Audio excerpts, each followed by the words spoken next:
then we have the structural. So let me write it as structural database. Structural databases. And in structural database, what kind of examples we have? Okay, we can classify proteins on the basis of structure, because we know that we have a primary structure, then it becomes secondary structure, then tertiary structure, then quaternary structure. So this is the topology of protein, and protein modifies itself from, and but the tertiary structure formation and quaternary structure formation at the end depends on the primary structure, that is basically a polypeptide. Basically a polypeptide sequence, nothing more than that. Okay, so what happens actually, they have different proteins may share structural similarities. How and why? Because they are related, their functions are related throughout the evolution, their functions remain same, but the secondary structure modified. So it may happen that the structures may be modified a little bit, but their ultimate function and the goal of the protein remains the same.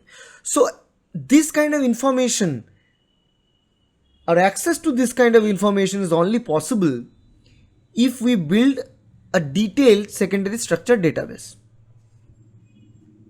Okay, and for this secondary structure database, what kind of examples we have? We have two examples we'll talk about here, two different kinds that we'll talk about. One is the structural classification of protein type database, another one is the class architecture topology homology. So there are these two examples. Let me write it down.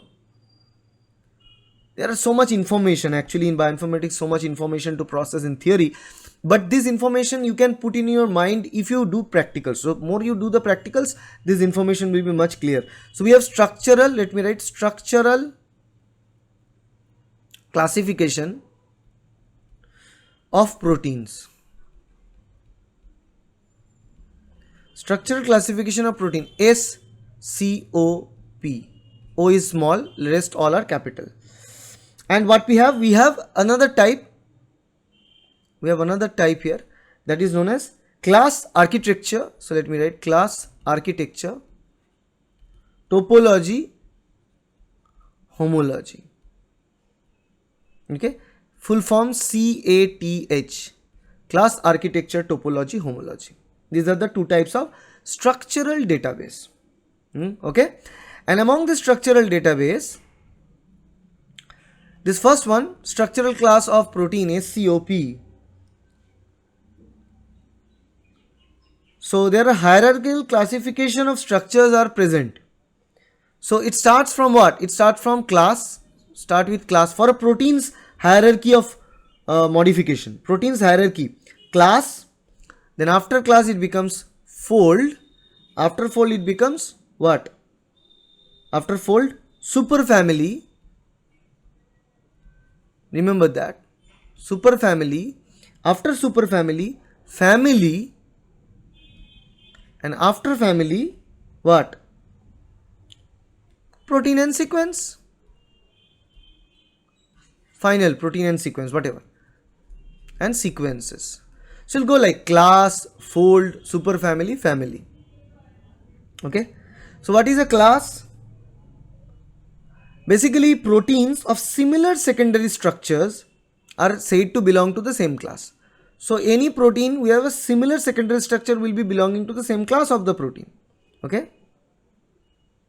So basically, let's say class 1, for example, carries all alpha. Class 2 carries all beta sheet, or alpha helix are there. Okay. Or let's say there is a class 3 which carries alpha beta in combination. So these are different classes. Then comes the fold. Fold means obviously there is something related to the topological connections of the major secondary structure of the protein. And secondary structure means alpha helix and beta sheet. How alpha and beta sheets are connected together in topological structure of the protein is there in the fold. Okay. So the fold will be same. So protein with same fold will be placed under the same fold category. They may not have same number of alpha and beta sheet, but the way the alpha and beta sheets are connected together is same. That's why they will be classified under same fold. Then comes superfamily. Proteins show low sequence identity, but ancestors are the same as their structure. Okay, so let's say this is protein X, this is protein Y. There is no sequence similarity between proteins X and Y, although very low sequence similarity. But the difference is that their ancestor, if we compare their protein structure with their ancestor of that same protein, you will find complete similarity, common similarity. So basically, proteins show low sequence identity with themselves, but higher sequence identity with the ancestor in terms of their structure and function. Then that is known as the same superfamily. And finally, we have family. Family of protein means members of same family means what? Proteins were clearly evolutionarily related proteins, and they must have 30% or more identity. 30% or more identity or similarity between themselves, then they will be placed on the same family of proteins. So these are the different nomenclature of the structural class of protein: class, fold, superfamily, family, and ultimately the sequence of the protein later. Okay. While the second type, class architecture topology homology, CATH, CATH, this is a hierarchical again domain classification of protein in the protein data bank, PDB. In the protein data bank, this is basically hierarchical domain classification. What kind of structures are considered here? Any structures which have a better resolution. Resolution means 3 angstrom or better, means 3 angstrom or less value, or 3 angstrom or better resolution. For those only, we will put them under same hierarchical domain. Okay, and again among this type, 4 different levels of classification available: class, architecture, topology, homology. Why we say that? Again a classification, again hierarchical classification. Again we retrieve the data from the protein data bank, and we based on the data we put it in a hierarchical classification. But the classification is based on these 4 different terms: class, architecture, topology, homology. What is class? Determined by secondary structure composition. Okay, secondary structure composition. So either only alpha, only beta, okay, alpha, beta together means either alpha or beta, or alpha beta together.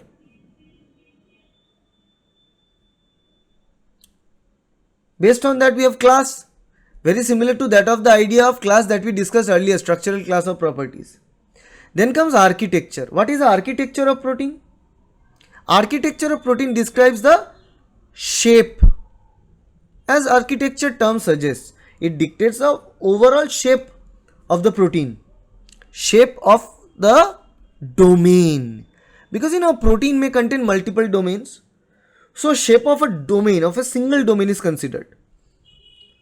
We ignore how the domains are connected, whether they are connected same way or differently, doesn't matter. If the shape of the domain are same, we tell that the proteins belong to same architecture. Remember that. Why in protein fold, the way they are connected, the secondary structures are connected, that is compared. So fold and architecture is not same thing. Protein fold is a place where the secondary structures are connected in the same way. Then we categorize them under same fold. But if proteins are not connected the same way, the secondary structures are not connected the same way, but the shape of the domain is the same, then we put them in the same architecture. Then we have topology and homology. What is topology? Topology is when we put them in different fold families based on the overall shape, which is from protein architecture, and the connectivity, which is from the protein fold.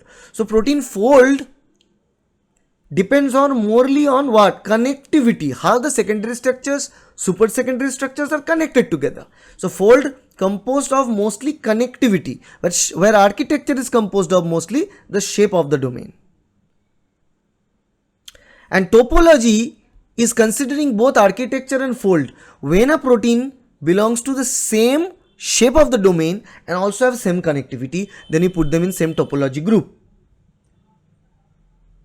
So we can say that generally proteins belong to the same topology have 60% or more similarity, 60% or more sequence similarity with, overall similarity with themselves.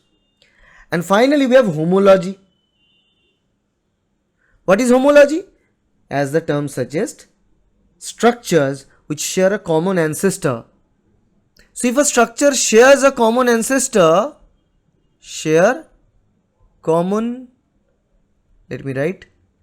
ancestor, and if it shares a common ancestor, then it shows high structural similarity, high functional similarity than that of the, what we find about the family. Although family must have more than 30% similarity, but homology must have even more than 90% similarity. Topology itself has more than 60% similarity. So the structural classification of protein SCOP is, in SCOP classification scheme and class architecture topology homology scheme is totally different.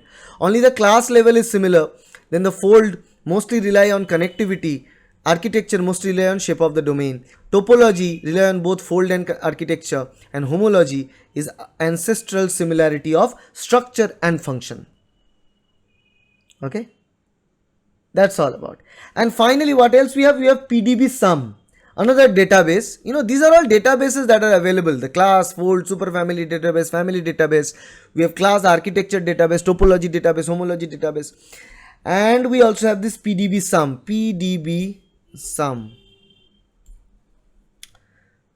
It summarizes and analyzes of all the structures of the protein from the protein data bank. Okay, summing up everything.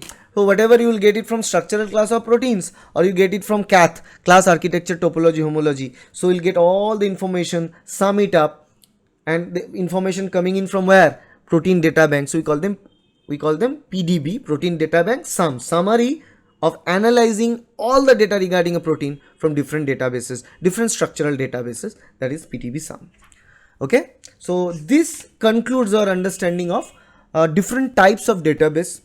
Okay, nucleotide database and structural database and protein database. In the protein database we have primary sequence database and structural database, secondary sequence database.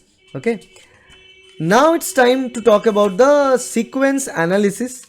So we'll continue with the sequence analysis, how to analyze a sequence, the nucleotide sequence, then the protein sequence, what are the different tools that are available, what are the different file formats, we call them molecular file formats and all. And then we'll also understand the scoring matrices, basically how exactly we can align two different sequences, because when we get the data, the raw data from different examples, we run multiple sequence alignment, or MSA. Remember, I wrote this down earlier, MSA.